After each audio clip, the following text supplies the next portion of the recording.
Welcome to the Board Game Marketing Podcast. Let's cue the intro.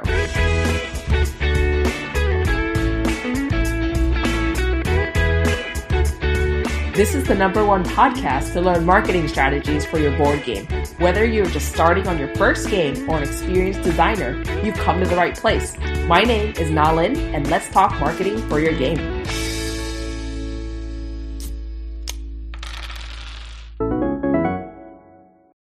Hello, everyone. Welcome to another episode of the Board Game Marketing Podcast. In this podcast, I interview creators who have successfully funded their ideas on Kickstarter to learn more about their journey to launch and help you formulate your own plan. I also bring on experts in the tabletop space to talk about all the facets of marketing and building your game publishing company.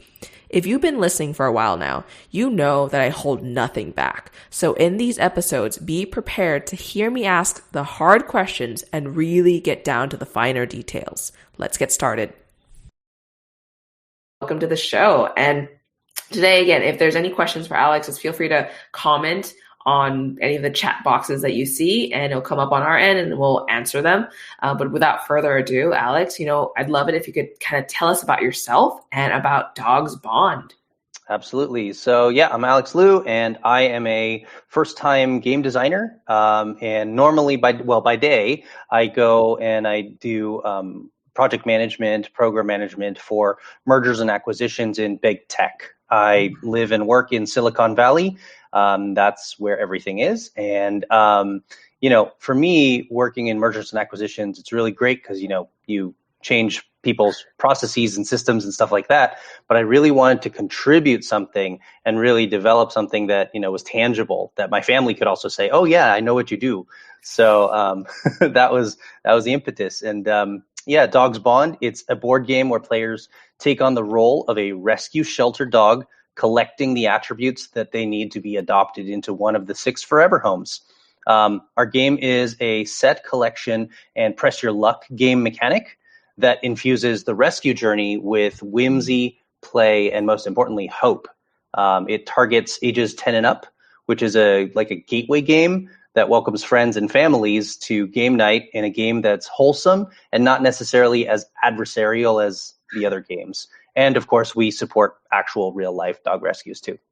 Got it. Well, that's a lot going on there. That's really incredible. As a dog owner myself, I saw a Pomeranian in there and I was like, because I have a Pomeranian. That's awesome. Does your Pomeranian look like our Pomeranian? My Pomeranian's a black color with some white on her chest. So okay. Not like your brown one, but the face is pretty similar. The face is very similar, right? Yeah. Awesome. So from mergers and acquisitions, games is really far off. What made you decide to create a game out of everything else that you could do?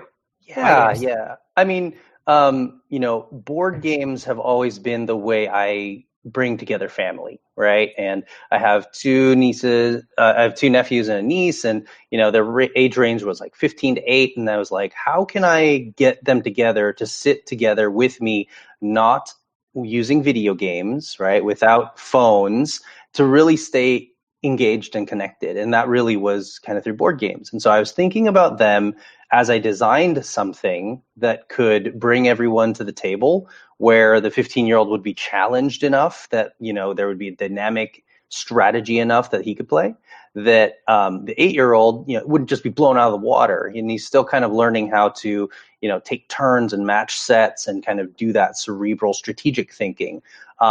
So I wanted to do something for the family. The theme kind of came about because I work with and volunteer with animal rescue, and and I talk a lot. So usually they'll put me in front of prospective adopters, and adopters will say, I want a dog that, will not shed too much, take me on walks, make my coffee, fold my laundry. And I'd say, have you thought about what the dog needs you to do? Like what you're going to change your life to suit the dog? And people go, well, what do you mean?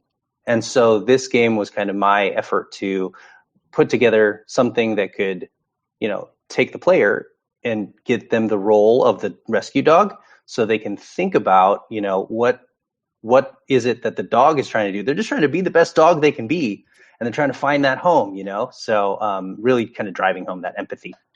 Yeah, no, I love that. I could hear the passion coming from your voice, like when you're talking about it, and then having worked in like being working with rescue dogs for a long time, I'm sure you have a lot of these conversations with people too. Yes, I I do. wanted to talk about some of the dogs that are in the game and also the people Sure. represented in the game. There's a lot of honestly diversity across the board Yes. in the game itself. Like, what were Yes. kind of the decisions behind putting that in, and how did you go about including some dogs and other dogs and people and some other people? Like, talk to us Sure. through that. Well, I knew that that there are many dogs, many dog Mhm. breeds, dog lovers. I mean, the number one question, or maybe the number two question that I get whenever I pitch the game is like, "Oh, do you have this breed? Do you have that breed?"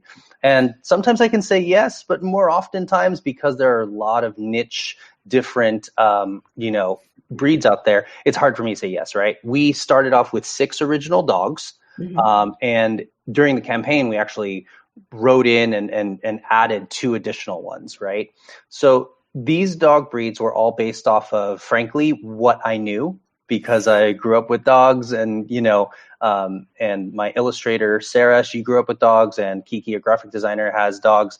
So we all kind of like knew enough about the breed and their mentality and their personalities that we could easily write in special abilities and powers, right? So through that, like as an example, my wife, she has Smudge, and he's a Jack Russell Terrier, right? Yeah. And he's lovely, we love him, and he's always digging in the garbage. So his special ability for the Jack Russell Terrier is, when drawing an attribute, they may draw from the discard pile, Ah, right? so that So makes sense. Okay, exactly, connection. right? That's the Mhm. connection. Yeah. So that's how we kind of chose the dogs. And then as far as the people go, I'm a huge proponent of, just representation, diversity. And I really, again, thinking about my family, having the younger generation think about them, and do they see themselves represented in these games? Do they see themselves, represented either, from a ethnic background, from a, economic, socioeconomic, or even, gender identity? And I found, for me, like, most of the games that I could bring to them were dinosaurs and, eating humans, and even those humans were, just kind of one archetype. So I really kind of went in and looked very purposefully, and I had long conversations with my art team about this, of saying, I really want to have persons of color, and, we have a non-binary adopter in the game, because I didn't want to say that, hey, there's a pinnacle type of person that is good to be a dog adopter or a dog owner, right? And all those walks of lives are represented. I mean, of course, I've got other ideas, because there are many different, styles and flavors of people, and would love to do expansions if that ever came up. Yeah, no, that's a really great point about diversity and adding people, persons of color into game. Like, as an Asian woman, when I look at games on my shelf, when I look at games that are being represented, Mm-hmm. it's tough to find anything that, resonates as well with myself. So this is Mm-hmm. a great thing to be talking about. There's a lot of conversation within the tabletop community too Huge. about this particular issue. So, just seeing the diversity represented in your game is just incredible to see. Mm-hmm. So with that, looking at your campaign, right, your Kickstarter Mm-hmm. campaign, I have it up right here. It's clear to me that, you might not be following the typical, I would say, marketing steps that other people in the Kickstarter board game marketing group, or, people who read about marketing for games in general, have followed, right? Mm-hmm. And I would love to kind of really dig into that. Like, how did you find your community? How did you build up your community? And what were you doing to kind of get those people to come and back your campaign when it launched? Absolutely. We pulled together kind of a lot of feedback from the pet community, right? People who love pets. So, listen, the pet economy is a robust economy. It is like $2 billion in the United States alone, right? And so what we really wanted to do was, we wanted to say, hey, our game, as a gateway game, is inviting dog people back to the game table, right? So I know that there's a cross section, like the Venn diagram, I'm sure is huge, right? I'm a board gamer, I'm a dog person, that happens, right? But I think that for all intents and purposes, sometimes like the dog fans, right, or dog people get really passionate about anything and everything dog. I do, right? And so inviting them back to the table with a game that is, light medium, something that has a time bound like expectation of about 15 minutes per player, so 45 to 60 minutes per game. That really appealed to me, right? To really try to build that forwards. And for me, I look at Board Game Geek. I look at a lot of these groups, and they are heavy board gamers. Folks who are like, I'm not happy unless there's a gajillion bits, and it's going to take us 11 hours to set up and read the instructions and 3 days to play. Like, I get it. There's a heavy gamer, like as Sarah would call them, capital G gamers, right? Yeah. And I get it, but I think that for me, I wanted to make a game, that was accessible, that was something that could be even played in between, those heavy game sessions, a palate cleanser, so it's not, and I too didn't want to just jump right into dwarves, knights, elves, or, space aliens and stuff like that, right? I really wanted to make something where you can have an actual family game night and conversation around a lot of these themes, because when you have a conversation with people, like like if you and I were at a networking group, it's like, hey, who are you, where are you from, what do you do? And these are kind of the run-of-the-mill small talk questions. When I ask people and we talk about their animal friendships, it's like your soul opens up. And that's what I'm really about. I think board games bring us together to that table and have an opportunity to have that conversation. I'm capitalizing on that. So that was how I found my people. Got it. And from here, right, you were going to dog people who with this kind of like gateway game, this like super kind of simple, like entry level game. Yep. How did you build up your community? What did you do? What kind of like tactical steps did you take? Did you like form a group? Did you grow an email list? Were you growing an Instagram? Talk us through some of that. Yep. We went on to social media and, Facebook, Instagram, Twitter. I've learned a ton about that stuff. I am by no means a pro, but, I use it. And I think that there's definitely, steps that you have to take to make sure that the roads that come to your project look good, right? You want to have your Facebook all set up, you have the images in the right places, the links are working, you want to be able to build your list there. You want to have Instagram, right? Make sure that it's really art focused and it's not, super long captions and stuff. It's not a long form type of platform, right? And so learning all those things, like, yeah, I just built it. And probably some of the best, and I listened to a lot of podcasts, attended, things like Board Game Summit, which actually you presented at. So that was really cool. And so, just kind of listening to the best practices and trying to get as many of those in as I could, given I'm only one person. And yes, I do sleep. I sleep probably a lot. But what is sleep? What? Yeah, what is that? What is that? When you're running a campaign, you will find out that how little sleep you can survive on. It's a whole thing. But yeah, and so yeah, those are kind of the tactical steps from a social media standpoint. We really had to go out and we tried to partner with more animal rescues. I was very key to say, I'm not buying your list. I want to partner with you to deliver additional value to your supporters. And that was also something that we had to be particularly careful of because we were going to rescues and our theme is about rescue dogs being adopted into forever homes. I actually had a conversation with Kickstarter themselves and said, hey, I am not violating your terms of service. This is not a charity fundraising thing. This is a fundraise for the actual production of the game, right? Like what I do afterwards and, how we can support the the rescues afterwards, that was critical to kind of, make sure that we had everybody aware of how it would work out.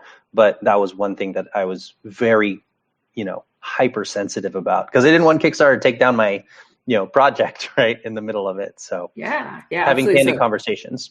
yeah, so basically, like, kind of reaching out to all these kind of pockets of people who already have that audience that you're looking Hmm. for. Like, when people who care about dogs online, on Twitter, on Instagram, on Facebook, for example, and having those conversations. Hmm. How did you kind of change the conversation from like, "Hey, you love dogs," to "Hey, I have a game about dogs"? How did that go about? I feel like a lot of people have that trouble turning that conversation to be just purely value to, hey, there's something that I am kickstarting that is coming to the market soon. Hmm. It was a lot about aligning our shared mission and goals, right? At the end of the day, Dogs Bond, our goal is to improve the lives of animals. And how are we doing that? We're building empathy, we're driving awareness, right? And we're kind of bringing that theme into the game mechanics. And then at the end of the day, right, you're adopted into your forever home, right? And everybody lives happily ever after.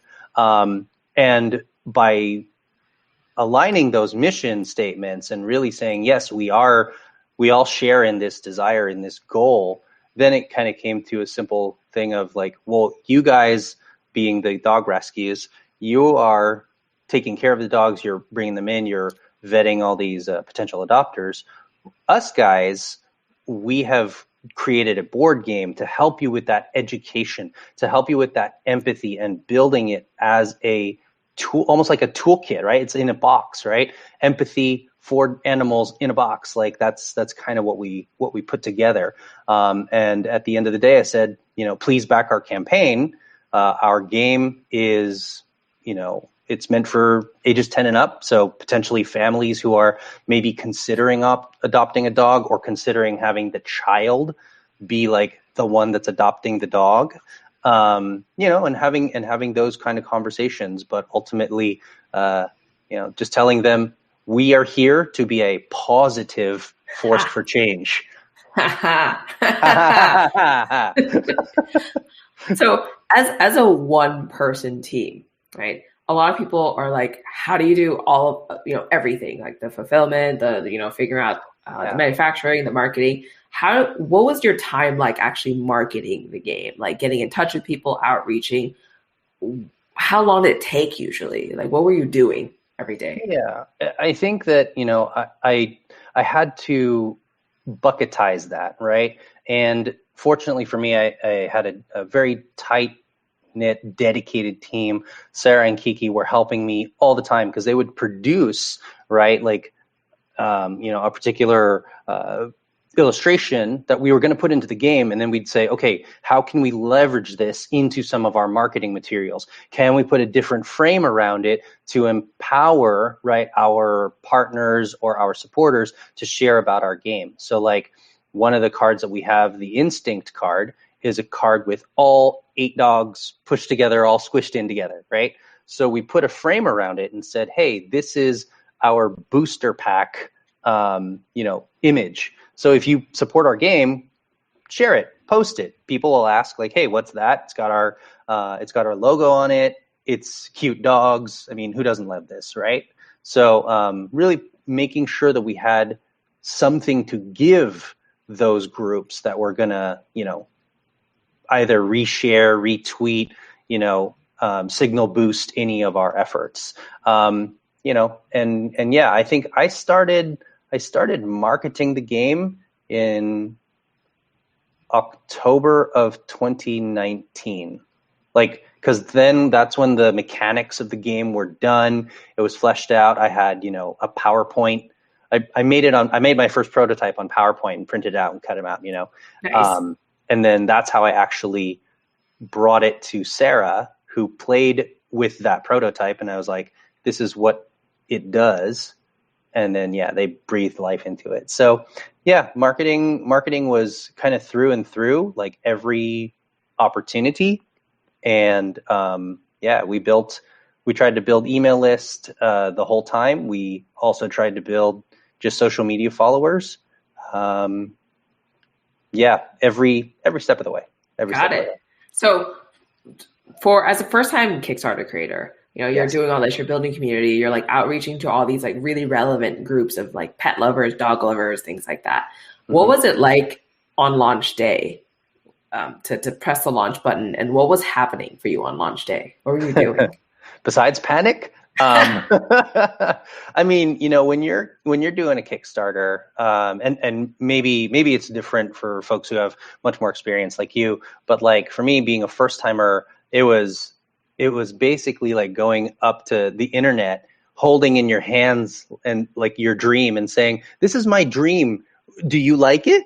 Right? And just kind of putting yourself on display, and there's just a level of vulnerability that I was not expecting, but was very rewarded when launch day happened. We had I think it was like a Facebook Live event that we did just to kind of keep folks engaged. Within the hour, we had the Projects We Love badge. So thank you again, Kickstarter editorial staff. Thank you for that. Nice. And and then I think we sold out of one of our top tier pledge tiers like within 2 hours, which is custom illustrations to have your dog in the game.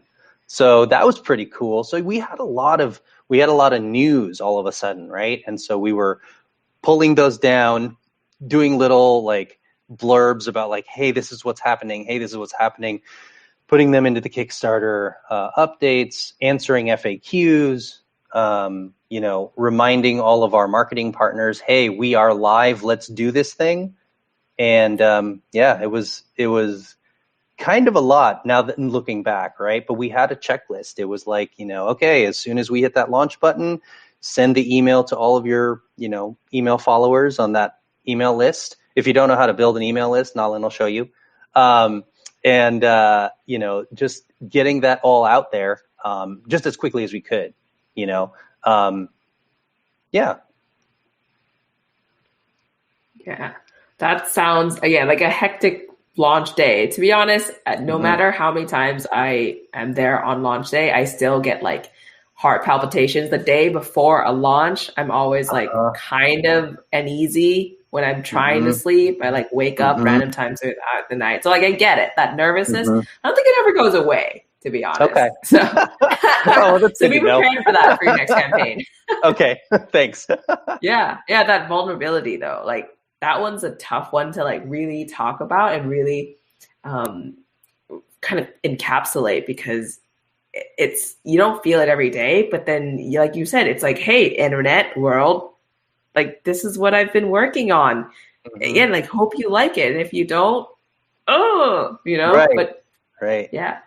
Okay. So from here, what were you doing throughout the 30 days of your campaign? Like how are you continuing to get the word out? Because I know you were talking about, writing updates, and you were saying, the top tier reward was, quickly, what do you call it? Sold out, right? What else were you doing to kind of keep the word going and people buzzing about the game? Yeah, we continued to kind of produce those graphics and images that we allowed people to share, kind of just say, hey, this is our project. We'd love it if you were, backing us and supporting us. We also too pre-wrote things like emails for our backers to share with their friends, right? So instead of somebody saying like, hit forward and hey, check out this link, we actually wrote it out for them and said, hey, this is what Dogs Bond is. This is who we support. These are the kinds of dogs that are in the game. These are, what some of the reviewers and some of the, and of course what Kickstarter says, right? So we kind of swapped things up and really kept it live, kept it relevant to showcase everything that was going on, particularly when, we got enough people kind of coming to the campaign and saying, hey, I love this game. I love the idea. I love the theme. My game group is 6 people big and you're only at 4 players. Can you do anything about that? Right. And then we had a lot of people come in and say, hey, I see these wonderful dogs. These are really great. Do you maybe have more dogs that could join? right? And so we started building kind of in the background on that to frankly give the audience what it wanted, because when you're doing a Kickstarter, that's who you're there for, because and then of course when we showed people that we were doing that and we said, hey, it's at 5 players, we've added a new dog, keep it coming, then we got a spike in the in the middle, and then we got a eighth dog, 6 players, and then people who were saying like, oh, sorry, my game group is rather large, they're like, oh, okay, and got a couple of pledges that way. So yeah, it's I think primarily being responsive, answering the questions that come to you through all the channels, and you can drive yourself nuts. So really think about how you budget your time. Like maybe it's an hour and a half on Facebook, an hour on Instagram to answer the questions during your campaign, because it's really easy to flame out and burn out if you're trying to manage that all yourself. Yeah, no, those are really good tips for sure for kind of being proactive too, and how you write messages for people to use to send out, and kind of pre-planning that in a way, and also listening to backers and changing up your campaign or adding things to your campaign that will take into account what these fans, these super fans, are thinking or taking into consideration. So Absolutely. Out of all this, what are kind of the challenges or obstacles that you face that you'd kind of impart on other people on the same journey to kickstart their game? Well, certainly there's no amount of pre-work that you can do that's too much. Every moment of your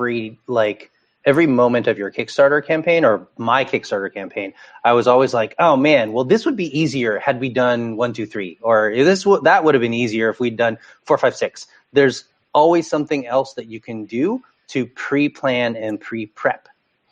That said, I also think that you cannot mistake activity for achievement.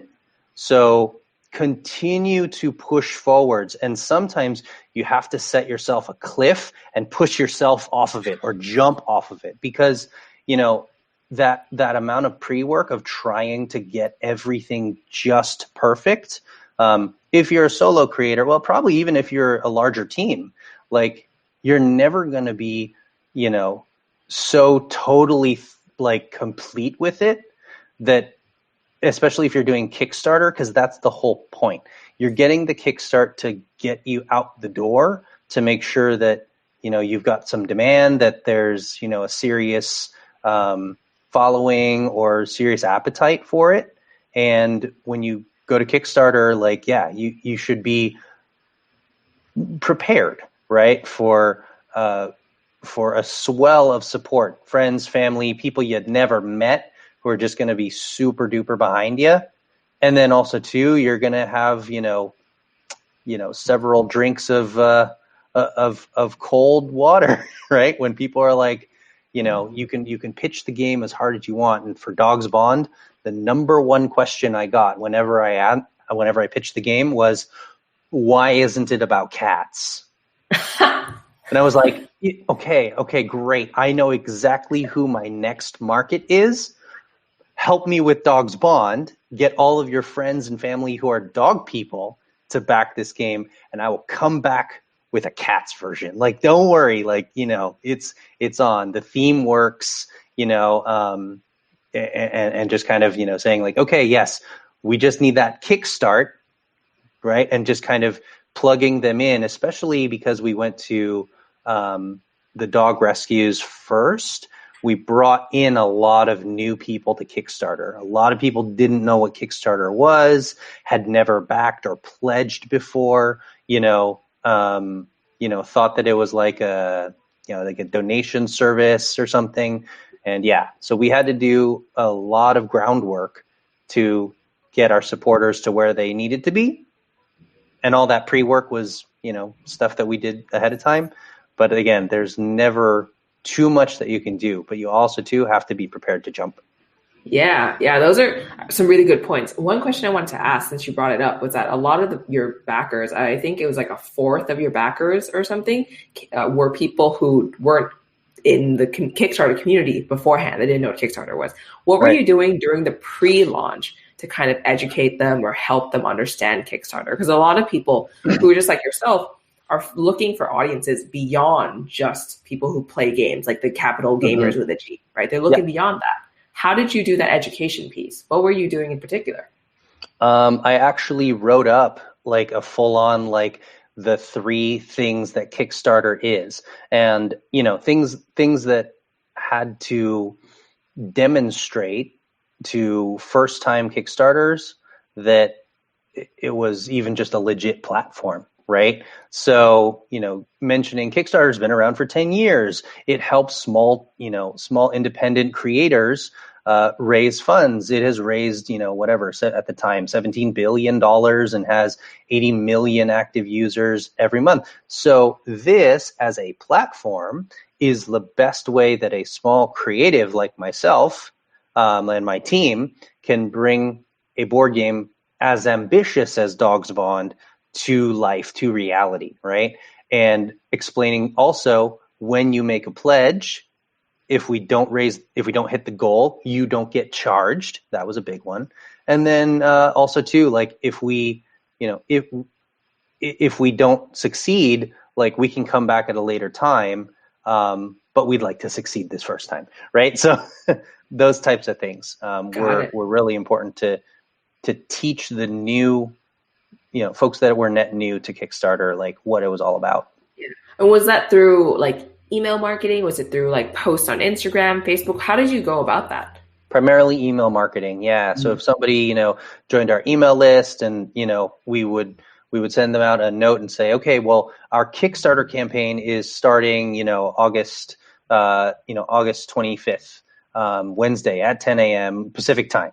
What does this mean? Well, it means that all the pre-orders can start, or all the pledges can start, right? What's a pledge? Define. What is Kickstarter? Define. Like all of those things, we did a lot of kind of pre-work around to try to build confidence in the platform as much as we did confidence in ourselves. Got it. Okay. So pretty much it's like working backwards, really knowing who your audience is and understanding that a lot of them might not be familiar with Kickstarter, and coming back to your marketing message and saying, okay, this is the type of people we are going for, and being able to build the right message, like, hey, we need to educate them about this, what it is, to get that credibility and trust for the platform and the game too. Got it. Yep. Got it. And another thing that you mentioned that I wanted to talk about was how you needed to kind of form a cliff for yourself and sometimes just jump, right? At what point were you like sure that you were ready to launch? A lot of first-time game designers don't know how to make that line for themselves or like form that cliff. When were you sure? Yes, this comes from the mergers and acquisitions, like program management, tech stuff, right? You've got to be ready. You've got to jump. And so what what I really kind of pushed for was, I knew that we wanted to have our campaign running in August through September, specifically because we were going to be able to take advantage of worldwide hashtags that were happening in the month of, get this, Dogust, right? Love it. So we knew that Dogust was happening. August 15th is International Homeless Pets Day. August 26th is National Dog Day, right? I knew that these were big things with big followings, with big hashtags that I could just jump on, right? And just say, hey, look, we're part of the message, we're part of the community, and in that community, and be discoverable, right? So I knew that those 3 key dates were happening. And then, also too, just studying up on Kickstarter, understanding that, launching on a Tuesday and ending on a Thursday is like the best days to do it. Making sure that we weren't so close to the holidays that people were going to shy away from us. And yeah, so a lot of those things just kind of drove the fact that we had to be live during the month of August. And it was Sarah's birthday, the day that we were closing, like lots of stuff lined up, right? But having that forethought, having that purposeful timeline allowed us to kind of build that cliff, and everything else just, okay, if you don't want to feel ill prepared for that day, go to work, right? So I was just waking up and I'm like, I just don't want to be nervous on that day. So I just work. And it just it drove me.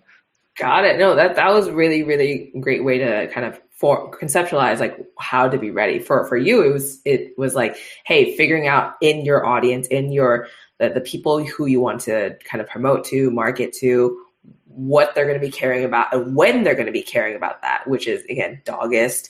And during that time period where you're able to capitalize on the hashtags to get reach. So for other people, it might be, maybe there's a big convention or something that is very particular to the theme of their game, right? Exactly. Right. To kind of capitalize on that reach, because everyone will be talking about that. Everyone will be hashtagging about that. So that's a really good point. And kind of working backwards, project management in a way, working backwards to build out everything you have to do to be ready for launch. Exactly. Precisely. Got it. Okay. So, from here, if people want to learn more about Dogs Bond or get a copy themselves, I know you're still in pre-orders. Where should they go? How should they get a copy for themselves? Yeah, just go to www.dogsbondgame.com. And it's all there, our mission statement, the about us, and of course the link to get your pre-orders in. And we're probably going to do pre-orders all the way through end of March. And then after that, we're going to close it up so that we can make sure that all the fulfillment is going to happen correctly. Lots of new stuff this year, as I'm sure you're aware, with shipping and, Brexit and just other things. So, we're really excited. www.dogsbondgame.com. And you can find us on any social media that you want to, Dogs Bond Game. Otherwise, just reach out. Happy to have a conversation. Got it. One other question that I saw just came in. Someone was saying, this is great to the conversation we had about emails, right? And how you're preparing your list. What kind of other emails were you sending out in particular for, prepping them for the Kickstarter?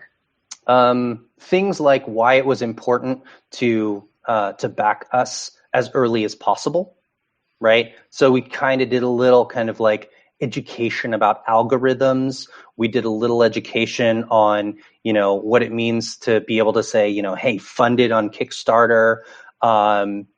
We didn't know that we would get the projects we love as early as we did. So we were hoping for that. Once that happened, we already had some canned messages that were maybe a little naive, but also too very hopeful, that we were just like, oh, unlock that, go send. So yeah, those were all messages that we tried to get out there. We also too, pre-wrote as much as we could as far as like social media posts, like things that we knew were going to be on Facebook, things that we knew that would, make sense on Instagram, hashtags that were relevant on Twitter. We knew what all that would be. And we had also spent a year kind of measuring what time is the best time to send. For us, for our project, because I'm from the West Coast, from the San Francisco Bay Area, the time to post was usually like 11 a.m., like Pacific time, which was like 2 p.m. East Coast. And I think that has a lot to do with the fact that, I was going to conventions and so forth talking about the game. So a lot of our followers kind of grew from there. And then once we, started to try to push into other markets, other geographies, we tried to move the posts kind of around as far as like what the time was. But generally speaking, yeah, we had a lot pre-written, like hundreds of messages pre-written. So yeah. Yeah, no, that's really good to know, because a lot of people wait till the last minute or when it happens to write something. But there's a lot of things you can prepare. Like you were saying, there's hashtags that you have pre-research and works within this type of niche that you have. There's things that you're going to get 50% funded. You're going to get 100% funded. You're going to, unlock a stretch goal. There's all these things you can pre-write beforehand so that when the time comes, you don't have to kind of scramble, and you can just Right. have all these messages ready. Even the Project We Love thing, you had that pre-written. Yep. And you didn't know when that was going to come, or if that was going to come even. Exactly. Right. Yeah. So, understanding where we wanted to spend our time, and also to understanding what was going to be critical when those goals were hit, when the Projects We Love, badge came in, just things that really, you have as marketing messages that are ready to go. So kind of canned messages, but also to we left enough room to humanize them. You'll see, actually, I think it's maybe our first or second Kickstarter update when we realized we got the Projects We Love banner or, badge. I went into our, little Discord server, copied exactly what Sarah, myself, and Kiki said, which was mainly smashing the keyboard. And so it was like, 3 quotes, right? Yeah, we did it. Oh my gosh, this is incredible. And right.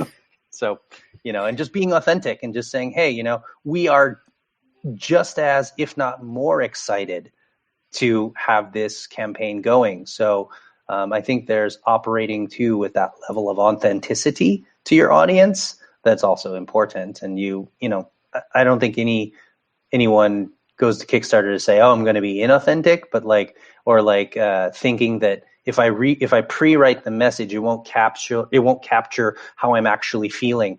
Just for a moment, think about it, dream about it, right? If you're doing a Kickstarter, you're already doing plenty of the dreaming and the thinking about the next step.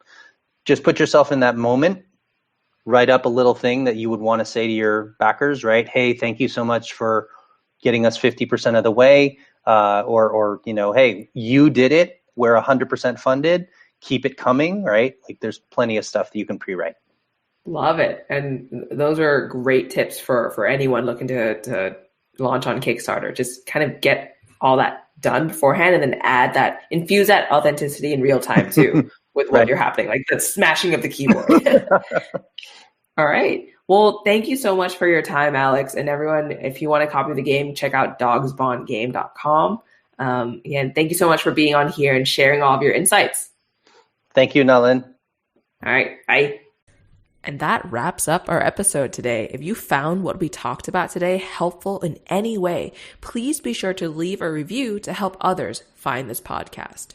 And most importantly, if you're feeling that fire and you're ready to get started on your Kickstarter campaign, be sure to head to the show notes of the podcast. I've linked some of my resources that others have used to successfully launch and get funded. Thanks for listening to this episode of the Board Game Marketing Podcast. For daily tips and advice, find us in the Board Game Marketing group on Facebook. See you next week.